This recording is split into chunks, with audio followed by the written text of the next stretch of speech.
श्रीमद्भागवत महापुराण की जय, बरसाने वाली की जय, गंगा मैया की जय, यमुना मैया की जय, भारत माता की जय। जय जय श्री राधे श्याम, जय जय श्री राधे श्याम, हर हर महादेव। वसुदेव सुतं देवं कंस चाणूरमर्दनं देवकी परमानन्दं कृष्णं वन्दे जगत्। रिश्तेदार आपसे खुश हैं? कहीं ना कहीं से आपको खबर मिल जाएगी कि फलानी मौसी तुमसे बहुत नाराज है, तुम्हारी मामी तुमसे नाराज है, तुम्हारी बहू तुमसे नाराज है, कोई ना कोई तुमसे नाराज ही रहेगा, क्योंकि दुनिया में कोई किसी से हमेशा सभी खुश नहीं रह सकते। एक इंसान से सभी खुश होने लग जाए तो ये स्वर्ग ना हो जाए, ये सतयुग ना बन जाए। और ये तो कलयुग है, और इस कलयुग में तो सबको खुश करने की इच्छा भी मत करना, क्योंकि सबको खुश करने की इच्छा की तो स्वयं दुखी हो जाओगे। लोग खुश होने वाले तुमसे नहीं है। कितना भी अच्छा आप भोजन कराएं उनको, फिर भी कहेंगे हमारे अनुसार नहीं बना, हम जैसा खाते हैं वैसा नहीं बना। आप कितना अच्छा सूट दे दो, देते हैं ना भाभियां नंद को, फिर भी नंद कहती क्या दिया, अरे ये सूट तो ऐसा तो हम भी खरीद लेते। तो जिंदगी में कोई खुश होने वाला नहीं है। नंद अगर दे भाभी को तो भाभी खुश नहीं होती, और संसार में देखा गया कोई किसी से ज्यादा खुश नहीं होता। और अगर खुश होता है कोई तो समझो कि वो भगवान का भजन करने वाला है, जो आपसे खुश हो गया। ऐसे लोग कम होते हैं कि आप थोड़ी सहायता करें तो उसको बहुत मानकर आपका धन्यवाद करें। ऐसे लोगों का मिलना बड़े भाग्य की बात है। अगर वो आप पर खुश होने लग जाए तो समझिए कि आपके बड़े पुण्य है। परंतु आज के समय में चाहे कितने मर्जी पुण्य बने रहे, लोग खुश होने वाले नहीं है। इसलिए ठाकुर जी को खुश करो, भगवान को खुश करोगे तो उनकी कृपा प्राप्त होगी। अंग के यहाँ के ऐसा पुत्र पैदा हुआ जो बड़ा ही अधर्मी था, बड़ा अत्याचारी था, जिसने हवन बंद करवा दिए, यज्ञ बंद करवा दिए, पूजा पाठ बंद करवा दिया, पिता को दुखी किया। पिता ने कहा कि तू कैसा पाप कर रहा है, हमारे राज्य में धर्म कीर्ति यश अवश्य होना चाहिए, तू सब बंद करवा रहा है। उसी समय उसने कहा कि पिताजी मेरा राज्य चलेगा, अब आपका नहीं, आप बूढ़े हो गए हो, इसलिए सिंहासन पर मैं बैठूंगा। और उस समय बेन बैठ गया।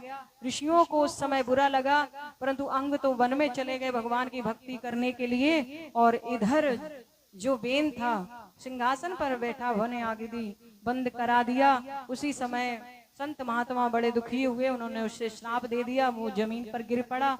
उसके बाद उसके शरीर का मंथन किया गया, दाएं बाएं बाजू का, और उसी समय अर्ची और प्राप्ति जो थे नर भगवान और लक्ष्मी जी उसी समय उसके शरीर से प्रकट हुए। बोलिए भक्तवत्सल भगवान की जय।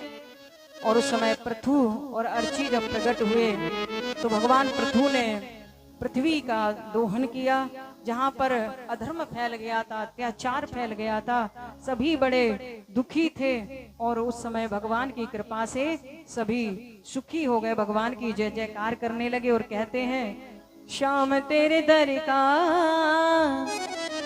जो गुलाम हो जाए, श्याम तेरे दर का जो गुलाम हो जाए, श्याम तेरे दर का जो गुलाम हो जाए, श्याम तेरे दर का जो गुलाम हो जाए, सुहानी उसकी हर सुबह शाम हो जाए, सुहानी उसकी हर सुबह शाम हो जाए, शाम तेरे दर का जो गुलाम हो जाए, शाम तेरे दर का जो गुलाम हो जाए।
लाखों ही भक्तों की, ये लाखों भक्तों की, लाखों भक्तों की किस्मत बनाई आपने लाखों भक्तों की, ये किस्मत बनाई आपने लाखों भक्तों की, किस्मत बनाई आपने लाखों भक्तों की, किस्मत बनाई आपने लाखों भक्तों की है, किस्मत बनाई आपने लाखों भक्तों की। जिसने भी नाम आपके सहारे पे छोड़ दी, जिसने भी नाम आपके सहारे पे छोड़ दी, काम हो उसका और तुम्हारा नाम हो जाए, काम हो उसका और तुम्हारा नाम हो जाए। शाम तेरे दर का जो गुलाम हो जाए, ओ शाम तेरे दर का जो गुलाम हो जाए, शाम तेरे दर का जो गुलाम हो जाए।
जिसको सहारा दे दिया किस्मत बदल गई, ओ जिसको सहारा दे दिया किस्मत बदल गई है, जिसको सहारा दे दिया किस्मत बदल गई, ओ जिसको सहारा दे दिया किस्मत बदल गई। खुशियों से उस भक्त की झोली भी भर गई, झोली भर गई, झोली भर गई। जिसके मन मंदिर में तुम्हारा धाम हो जाए, जिसके मन मंदिर में तुम्हारा धाम हो जाए। शाम तेरे दर का जो गुलाम हो जाए, शाम तेरे दर का जो गुलाम हो जाए, शाम तेरे जो गुलाम हो जाए। ये शाम तेरे दर का जो गुलाम हो जाए। सुहानी उसकी हर सुबह शाम हो जाए, सुहानी उसकी हर सुबह शाम हो जाए। शाम तेरे दर का जो गुलाम हो जाए, शाम तेरे दर का जो गुलाम हो जाए। बोलिए वृंदावन बिहारी लाल की जय। सुखदेव जी महाराज कहते हैं भगवान पृथु का अवतार हुआ तो उस समय भगवान का ऐसी परिस्थिति में भगवान ने अवतार लिया जब राजा अंग के राज्य में बहुत अकाल पड़ गया था, और इतना अकाल पड़ गया था कि लोग भूखों मरने लग गए थे और भगवान को सभी पुकार रहे थे। और भगवान ने उस समय अवतार लिया लक्ष्मी सहित, और प्रभु अति शीघ्र अपने भक्तों का दुख दूर कर देते हैं। और उस समय पृथ्वी जो गौ माता का रूप धारण करके आई, उनका दोहन किया, और उस समय सभी भक्त प्रसन्नचित्त हुए। क्योंकि जब जीवन में अपना कर्म और प्रयास करने पर भी अगर काम ना बने तो भगवान पर छोड़ देना चाहिए। क्योंकि अगर आप बहुत प्रयास कर रहे हैं कि मैं ये काम मेरा सफल हो जाए, मेरा जीवन सुंदर हो जाए। अगर नहीं हो रहा तो आप समझिए कि भगवान का आपको जाप करना पड़ेगा। जब आप प्रभु का नाम लेते हैं, भगवान का नाम लेते हैं, तो भगवान आपके साथ में होते हैं। परंतु जब आप प्रभु को याद करोगे तो भगवान आपका काम अति शीघ्र बना देंगे। आप कई वर्ष लगा दोगे परंतु भगवान अति शीघ्र बना देते हैं। इसलिए क्योंकि भगवान तो सब जगह है, तो भगवान का जो भी मनुष्य ध्यान करते हैं प्रभु उनका साथ देते हैं। परंतु जो मनुष्य सोचते हैं ना कि मैं ही करने वाला हूं, तो भगवान कहते हैं कि तुम लगे रहो, परंतु तुम्हारे कोई भी काम बनेंगे नहीं। एक बनने लगेगा तो दूसरा बिगड़ जाएगा, दूसरा बनाने लगोगे तो तीसरा बिगड़ जाएगा। इसलिए भगवान को ही अपना जीवन समर्पित कर देना चाहिए। और उस समय प्रभु भगवान की कृपा से समस्त नगरवासी सभी प्रसन्न चित्त हुए। सुखदेव जी महाराज कहते हैं भगवान ऋषभ ने भी अवतार लिया। नारायण ही पृथु बनकर आए, तो नारायण ही ऋषभ भगवान बनकर आए। उनके 100 पुत्र हुए। उन्होंने अपने पुत्रों को समझाया, ज्ञान दिया कि धर्म पूर्वक जीवन बिताना चाहिए। चाहे आप राजा के पुत्र हैं, परंतु जीवन में कभी अधर्म को मत आने देना। जब दौलत कई बार ज्यादा आ जाती है ना तो इंसान अधर्म की ओर चला जाता है।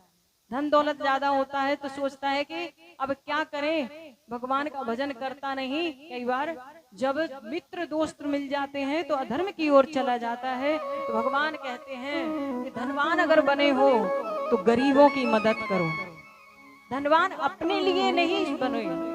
ये मत सोचो कि मुझे भगवान ने धन दे दिया तो मैं ही सुख भोग कर मर जाऊं या मेरा परिवार ही सुख भोग कर मरे। नहीं, सोचना चाहिए कि अगर भगवान ने मुझे अमीर बनाया तो उसकी बड़ी कृपा है, मुझे गरीबों की, दूसरों की सहायता करनी चाहिए।